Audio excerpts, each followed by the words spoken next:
তুমি বিক্রি হবা, তুমি একজন মানুষ, তুমি বিক্রি হবা, তোমার তো একটা ক্রেতা থাকা লাগবে, তোমার কেন্দ্র কিরা, তুমি বিক্রি হবা নিয়ত করলি, তা তোমার ক্রেতা যদি তোমার না থাকে তুমি বিক্রি হবে না কোন জায়গায়?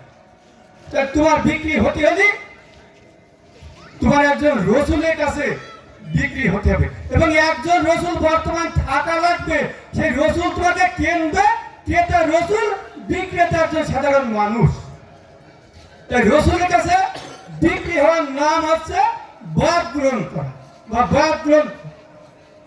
বাদ হওয়া। তাহলে আমরা যখন রসুলের কাছে বিক্রি হয়ে যাব একবার, যে কথাটা আমার রসুল পূর্বে বললেন যে আমি যখন নিজামের কাছে বিক্রি হয়ে গেছি, তারপরে তো আর নিজামের হুকুম ছাড়া আমি তার কোনো কাজই করতে পারি না, কোনো কথাই বলতে পারি না, কোনো কিছু করতে পারি না। তা আমরা যারা ভক্ত, যার যার রসুলের কাছে আমরা বিক্রি হয়েছি, আত্মসমর্পণ করেছি, সেজদা করেছি, ওই দিন থেকে তার কাছে আমরা বিক্রি হয়ে গেছি। আমাদের ভিতরে যে আমিত্ব সত্তা, ইচ্ছা শক্তি ছিল, ওই ইচ্ছা শক্তিকে সেজদার মাধ্যমে ধ্বংস করে আমরা রসুলের কাছে বিক্রি হয়ে গেছি। এই বিক্রি হওয়ার পরে আর নিজের ইচ্ছা অনুপাতে কোনো কাজ আমরা করতে পারি না, করব না।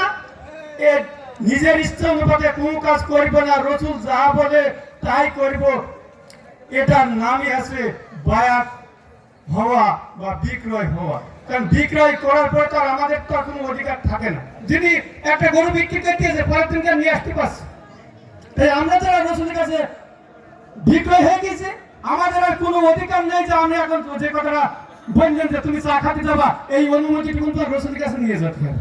তার মানে একটা বিক্রয় হয়ে গিয়ে তোমার ইচ্ছা শক্তি, তুমি তোমার ইচ্ছা শক্তিটি, আমি আমার ইচ্ছা শক্তি চা খাতে চলে যাচ্ছি, ইচ্ছা শক্তিটা তো বিক্রি করতেছি রসুলের কাছে। তাই বিক্রি করার পরে যদি আমি আবার ফেরত নিয়ে নিই, তাহলে আমরা কিন্তু অঙ্গীকার ভঙ্গকারী হয়ে যাচ্ছি। তাই ওই সূরা আল-ফাতর 10 নম্বর আয়াতে বললো যে অঙ্গীকার ভঙ্গকারী হওয়া যাবে না। ইচ্ছা শক্তি যখন বিক্রি করতে আছো, রসুলের অনুমতি ছাড়া আর চা খাতেও যাওয়া যাবে না, কোনো কর্মই করা যাবে না। এর নাম বায়াত গ্রহণ করা বা বিক্রয় হওয়া।